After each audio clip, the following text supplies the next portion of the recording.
Hello guys and welcome back to another video.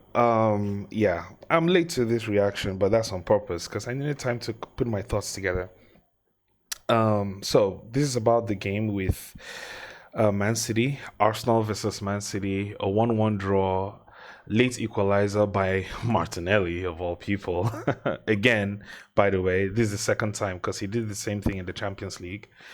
And yeah, a 1-1 draw, 92 minutes plus or something. He scored the equalizer. Now, let's start with this list we have here. Okay, let's follow that along. Let's start with Madueke. So Madueke plays so well that now I am not sure how easy it would be to swap in Saka. I think I've said that and talked about that in previous videos. But Madueke is so good. What's going on? Did any of you, don't lie, did any of you know that he would play like this when Arsenal bought him? Exactly. Some of you lied, but well, I didn't. But to be honest, I saw the potential. And I was not one of those people who were like, "Oh, death to Madueke," and signing the petition. It was so silly. And I didn't even mind Arsenal buying another Chelsea player because I loved Havertz. I love Jorginho. Didn't like Sterling much. Really didn't like Sterling much. But Havertz, Jorginho, good. And every time I saw Madueke play uh, in Chelsea, he was still fantastic. So sure, bring. And he came and he played so well. And he's still playing well. I was surprised when they took him off in the first half or in the second half. But I hear it was he felt uncomfortable, potential injury or something. I'm not sure now. I've not seen any updates yet. Maybe he's still injured or something, but I don't know. But Saka came in. And now I'm thinking, okay, Saka comes in and he just came off injury and he's probably not going to play so well. So let's see how it goes. Saka plays good, decently, plays, in my opinion, good. Yes, I did see some people say Saka. I think somebody said on an ESPN, one of them pundits guys, I don't know who they are, but he said Saka came into the game and did nothing. What? Huh? So, what are these people talking about? Saka was good, in my opinion. He came and he actually did something. He played well. He did his best. And he came off injury. Come on. So I don't. The narrative around Arsenal sometimes is super weird for me, even within the fan base. But anyway, that's why I made this channel so that I can say my own opinion. All right, I fight back a little bit, you know. But Saka came in and Saka did very well, in my opinion. He did good with what he had, and yeah, he created some chances, and yeah, he was good. So the it would be easier. It would be easier. Uh, if Saka was not so good, because then you're like, okay, Madueke first choice, yeah. But Saka is good, and Madueke is good. In fact, Madueke is so good that you want to keep playing him because he's like in good form, right? You want to keep playing Madueke because you want him to keep on showing that aggression, that form, that good dribble. That when Madueke is with the ball and he's going in, okay, you feel excited because you feel something's gonna happen. But Saka comes in, and Saka also brings something different, something new, something unique, something special. And now the choice for the coach is much more difficult because now who do I start? Madueke or Saka? But now if Madueke really is injured, then I guess that choice is made easier. Saka starts. But when they're both fit, oh, this is a good competition. This is a good opportunity to be swapping between the two. So we never had this. We never had somebody on the right wing who could be a proper competition for Saka. And who knew that person was hiding in Chelsea all along? And it's Madueke. But Arsenal got the player, so yeah, that's good. Moving on to Nwaneri. Nwaneri came. When did Nwaneri come into this game? He came in later, but he was good also. Arteta is true. I agree. Arteta doesn't really trust him to start games. But I'm not sure if it's necessarily trust him to start games. I'm talking about Nwaneri. I'm not sure if it's necessary trust him to start games or more so trying to protect him because he is 18. And so Arteta and the medical staff and the team, they know more than we do. We just turn on the TV and watch the game, right? But it could be, they're trying to protect him, not put a young kid in there in such an intense game in that type of midfield. And, you want to protect his confidence and protect his legs and so on. So I really don't know the reason why Nwaneri doesn't start. But when he does play, he plays good. He does okay. Now, before we go to the other parts, I want to talk about that midfield.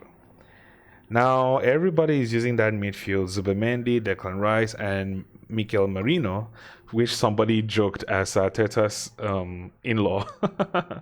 Kind of funny. People are using that to say, oh, Arsenal weren't serious.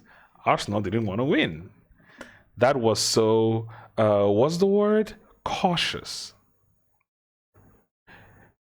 What do people mean when they say stuff like that? Is it like Arteta wakes up in the morning and him and his team sit down together to make the game plan? They all share a drink and they all decide, hey, you know what, guys? Let's go there tomorrow and draw this game and not play seriously. It's so ridiculous.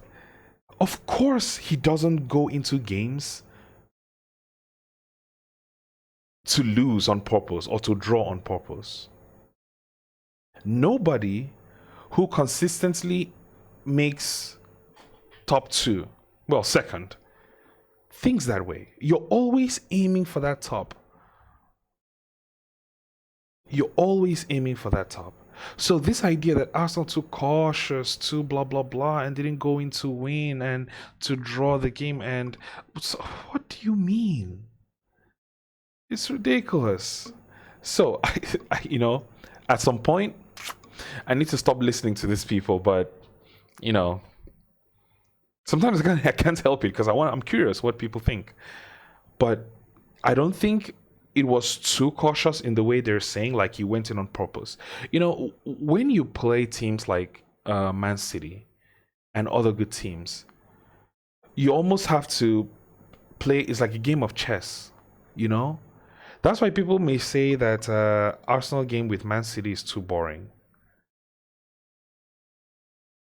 What? Okay, so maybe I can see why people may say it's boring because it's like a chess game, Oh, they're just countering each other and being careful and passing the ball and defending. That's how you have to play people like Arsenal. That's how you have to play teams like Man City. If Arsenal went out against Man City the way everybody was expecting, like go for the win and blah blah, if Arsenal did that, what would happen is Arsenal gets smashed like 3-0. Remember, Haaland scored in the first 9+ minutes. That's when Haaland scored. So imagine Arsenal are playing that kind of game, going out and attacking, just so that people have that entertaining football. What did Pep Guardiola do after they were leading 1-0? Took out Haaland, took out Foden, took out some other people, and brought in defenders and defensive midfielders and blah blah. He was ready to defend. I'm telling you, what would happen is Arsenal will go out for that attack or that big super attacking midfield that everybody wants, get smashed 2 or 3. Maybe Arsenal will get 1 goal, maybe, and then Man City would put in all the defenders because Pep is capable of doing that, capable of taking out his attackers and putting in defenders, and then bring in all the defenders, and then the game ends 3-1, 3-0, 3-2, but with an Arsenal loss. And then it's gonna be, yeah, Arsenal came out to attack, they didn't play good enough, they lost, Man City is a better team. That's what people are gonna say. That's what's gonna happen. But when the midfield was so tight, so compact, kind of defensive, but also trying to attack on transition, and they were able to maintain at least a level of control in the midfield. Defense was good, except for that first goal coming in. By the way, Saliba, I don't think Saliba should have come in so quickly. I feel like Arsenal should have kept Mosquera playing. So, I mean, I don't know why Arteta chose to bring in Saliba, because in my opinion, it's kind of his fault that first goal went in. But I don't know. I could be wrong. But I think Mosquera should have stayed on. Mosquera came on later, much later in the game. But I think Mosquera should have started. Saliba is just off injury. He should have waited his turn because Mosquera has been doing so well. So Arteta, in this sense, has to manage the squad better. But anyway, so Arsenal were able to control the game a lot. You see the possession, and then they kept that 1 goal behind on 1 goal for some time, to the extent that Pep realized that, look, I'm not doing anything else in this game. This team are so tight, right? So compact. He had to try to work on counterattacks. And at some point, it was like, you know what? Forget this. Haaland out, Foden out, and he kept bringing in defenders, Akanji and the rest. So I think, in my opinion, Arteta and Arsenal did fantastic for what they were given. Unfortunately, they didn't expect that early goal, really. I think that's the context here that people see and use as an excuse to say Arsenal were not serious wanting to win. That early goal shouldn't have gone in. They should have defended better. I feel like this game could have ended a 1-0 victory for Arsenal, or at worst 0-0 draw, but at least we got goals. And I should have put a Martinelli in this list. I'm actually gonna do that now. Martinelli, I hope I spelled his name right. So my brother said Martinelli is playing like he remembered he has to pay rent. Do you remember when Martinelli would get the ball, head down, run, and escort the ball to a goal kick, right? Or he couldn't dribble past anyone. He gets scared when he gets marked, and then he turns and then he passes back. I remember that Martinelli. That was not too long ago. It wasn't too long ago at all. But now look at Martinelli. Look at Martinelli. Oh, by the way, I'm just seeing the news here. Source: Madueke faces 2 months out with injury. Oh my goodness. Well, there you go. So Madueke out, and perfect timing because Saka is back. I hope, but I'm not sure Saka is 100%, but Saka is back. Wow. Okay, so wow. Okay, so it's good we have Saka. That was, by the way, because I have the news thing here. You guys can probably see it too.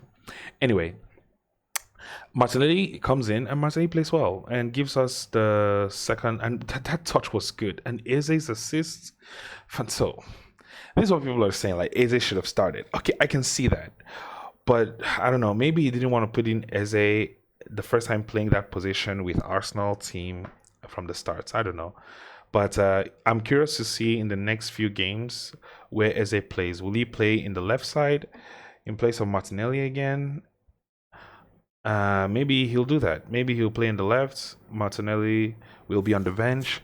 Then he will take out a midfielder and bring in Martinelli. Eze will move to that midfielder's position, and then Martinelli will enter on the left. I don't know, but we'll see. But beautiful assist by Eze again, and a beautiful goal by Martinelli. I think he's on his second touch, and yeah, it was fantastic. That's the only way to beat that goalkeeper. He's so huge. So that was fantastic.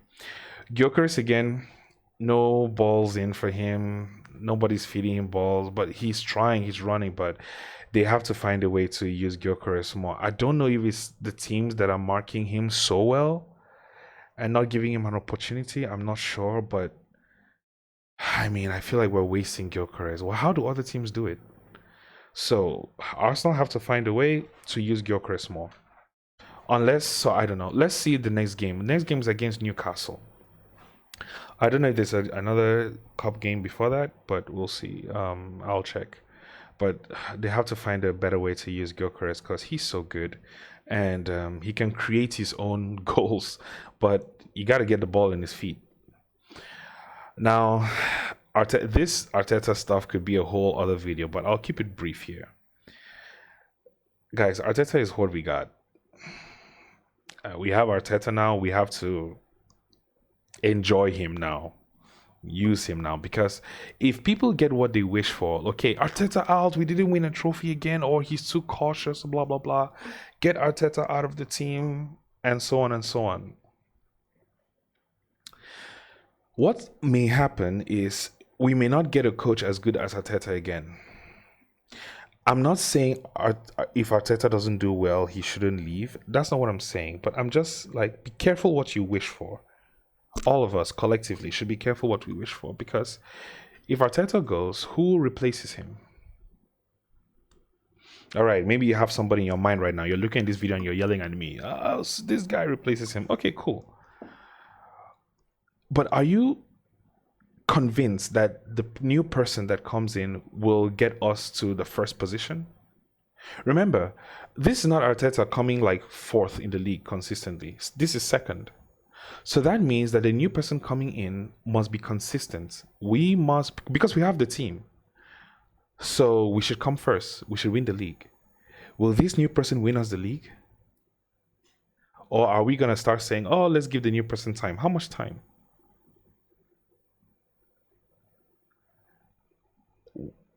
We might lose Arteta and get someone worse. So it's a very complicated thing. I think the bottom line is this. To protect his job and protect the team, for the sake of the team, not just him, for the sake of the team and the mentality of the fans, Arteta, please, I have faith in you. Win a major trophy. That's all I gotta say. Win a major trophy, shut these people up, and keep the job. That's what I have to say. But anyway, those are my thoughts on the game and on other stuff. Yeah. We're gonna end it there. This video is long enough. So guys, thank you so much for watching. I appreciate you sticking around till now to hear my thoughts. We go again next week, right? And we'll see what happens. 5 points behind Liverpool. Oh, Maron. We'll see. We'll see. Liverpool are gonna lose a game. They're not gonna go invincible. I hope. But yeah, let's see what happens, guys. Thank you so much for watching. And remember, at the end of the day, it's just football and life goes on. Yeah. All right. Take care, guys.